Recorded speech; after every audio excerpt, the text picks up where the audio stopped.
Chapter 7 and verse 3, we have an allusion to the mark on the righteous in Ezekiel chapter 9, verses 4 through 6.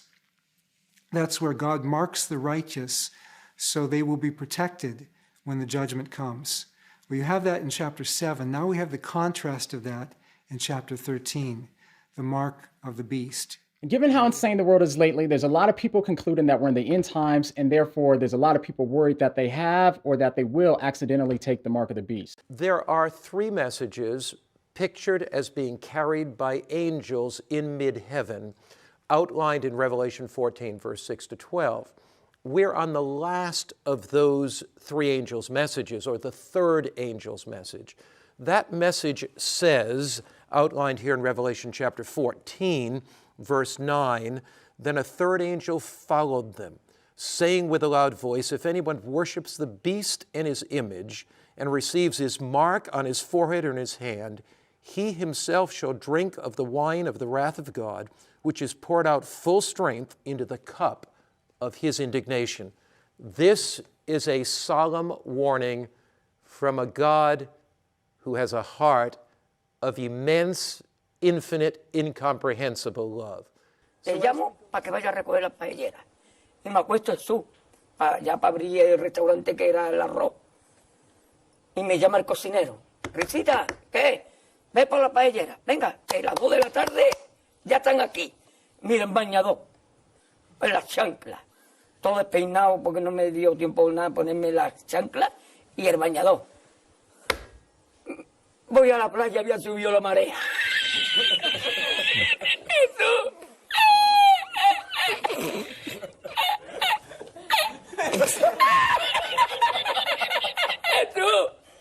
había subido la marea y encontré una paella.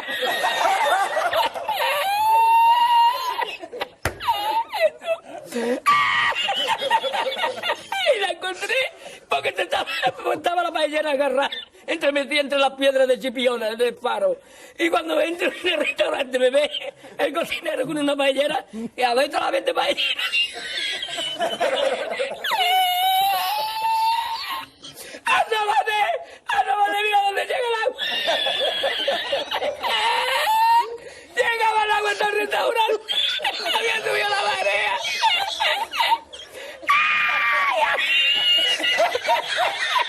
Jesús, hay que hacer para ahora con los 2 sacos de arroz.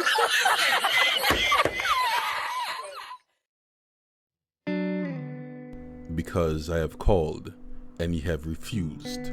I have stretched out my hand, and no man regarded.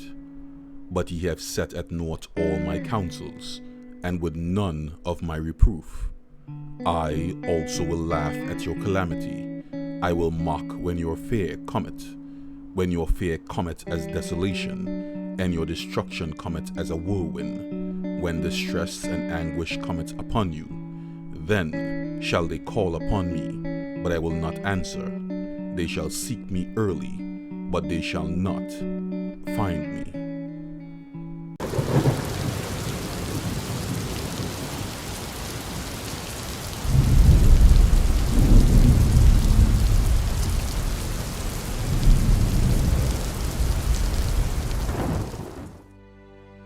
A solemn message of warning was given to the inhabitants of the earth, and this message points out that they are falling beings from heaven, whose main aim is the ruin of mankind. For years, this message contained in the Bible has been mocked and even ridiculed. But as we draw nearer to Earth's impending doom, it is evident that the things spoken of in the Bible just might be true. Crazy. Oh, that's what it is. Oh. He just took out a syringe and he made a shot with heroin. I have been waiting for the moment of complete and total societal collapse my whole life. I never knew it would happen this way. New York alone has become a place of dozens and dozens of demonstrations. We're driving through Brownsville, one of New York's neighborhoods that has the worst homicide and shooting rate in the city. Oh yeah, you know, Better get going. Oh my God, that's a deceased, yeah. Do I think we're gonna get a second wave? I said, we're not even done with the first wave. Well, hold on. No, you can't be filming like that. It's a mess what's going on behind those walls. The richest country, most powerful, and yeah, it has the worst response. There's third world countries that are doing much better. We're screwed. We're doing nothing about it. The level of deaths are going to be so great, the dead, that we're going to have to bury them maybe in parks, maybe in Potter's Field. This truly has become a grim symbol of the current pandemic in New York. Something strange is taking place in society, as it seems that mankind has an affinity to darkness. And though we see events taking place before our very eyes, we fail to accept that these same events were foretold in the Bible. You don't need a mask. The mask is about compliance because they know Canadians like to do what they're told. So if they tell you have to wear a mask, next they're going to tell you have to contact trace. Then they're going to tell you have to take the vaccine. And because Canadians like to do what they're told, they're hoping that everyone just complies. And then guess what, kids? Once you take your vaccine, like a dumb person that doesn't know any better, they're going to tell you, sorry, the vaccine isn't as effective as we thought it was going to be. So now you still got to wear your mask, still got to get contact trace, still have all the restrictions and social distancing, and still take your vaccine. And then what did you get out of all of this? You got a whole year where you weren't allowed to travel, your business was closed, they took your rights and freedoms, they forced a vaccine on you, and what happened?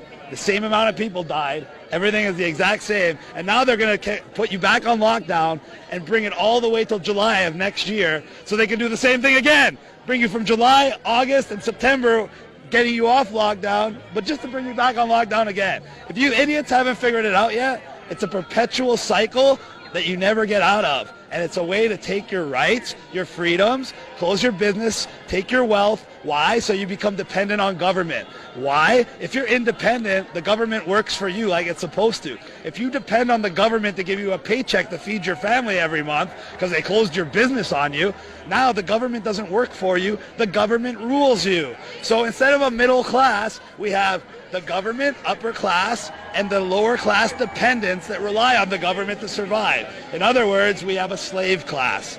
And that's what they're trying to do. It's that simple. All right, thanks a lot, Chris. The Bible does allude to the fact that the governments of this world will push for a society that is totally dependent upon them. Therefore, a warning is given to prepare for that time. But the enemy, the devil, has cast doubt upon the very book that seeks to warn humanity of this time. We have before us the opportunity to forge for ourselves and for future generations a new world order. The time has come for the world to move in a new direction. And the president outlined his vision of a new world order in which the US would participate fully. America first. A new world order. Presidential decrees cascading from President Trump's pen.